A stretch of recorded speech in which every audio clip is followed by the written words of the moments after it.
Did he fall or was he pushed? Officially in Russia, Maxim Borodin fell out of the window of his flat, either suicide or an accident. Вот как видите, только что нашли авиабомбу. Officially, this is a non-story about an accidental death of a journalist. Officially, there is no question of foul play. The last person we can find who spoke to Borodin alive was his friend Vyacheslav Bashkov. He got an alarming phone call at 5 a.m. Конечно, первое, что я подумал, то что его выкинули. His girlfriend Yulia Fedotova received a disturbing text. Он звонил и мне в том числе утром 11 апреля. Я не взяла трубку, к сожалению, потому что не слышала. Он писал, мол, поднимай всех, у меня обыск. Он видит человека на балконе, он видит людей в камуфляже и масках у себя на личной площадке. И он попросил найти ему адвокатов. Then Max Borodin changed his tune, big time. А потом, через час 20, он позвонил и извинился, потому что он ошибся.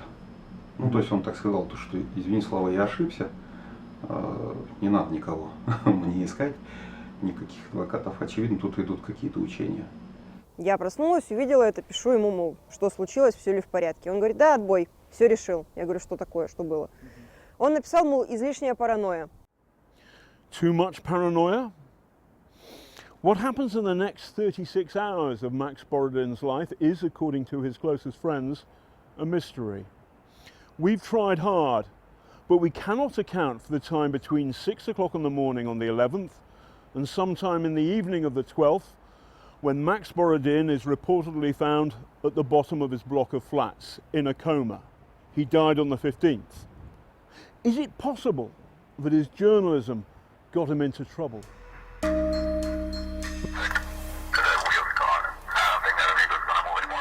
In February, Borodin made this report. This footage appears to show Russian mercenaries in Syria under attack from the Americans. Borodin interviewed this woman, Yelena, widow of Stanislav Matveyev, a Russian mercenary killed in that attack on February the 7th. Я начала узнавать насчет тел. Я говорю, я не знаю, кто как. Я говорю, закажите папа, чтобы их отпели по-человечески. The footage has been widely shown in Russia, but Newsnight has established it's fake from a computer game. The images were wrong, but the attack did happen. In Syria, now a handful of weeks ago, the Russians met their match, and a couple hundred Russians were killed. The grieving widow was all too real, and this audio tape of Matveyev's commander appears authentic too. He survived the attack.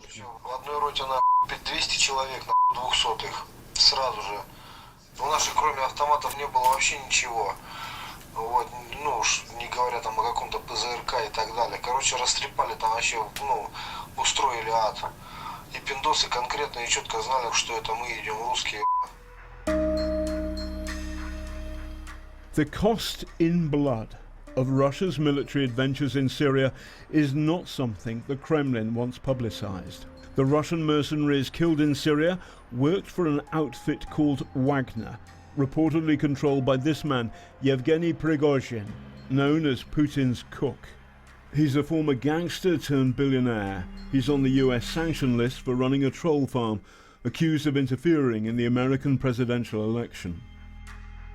Borodin's reporting on Russians dying in Syria would not have made him popular with the master of the Kremlin or his cook, but there's no evidence connecting them to Borodin's death.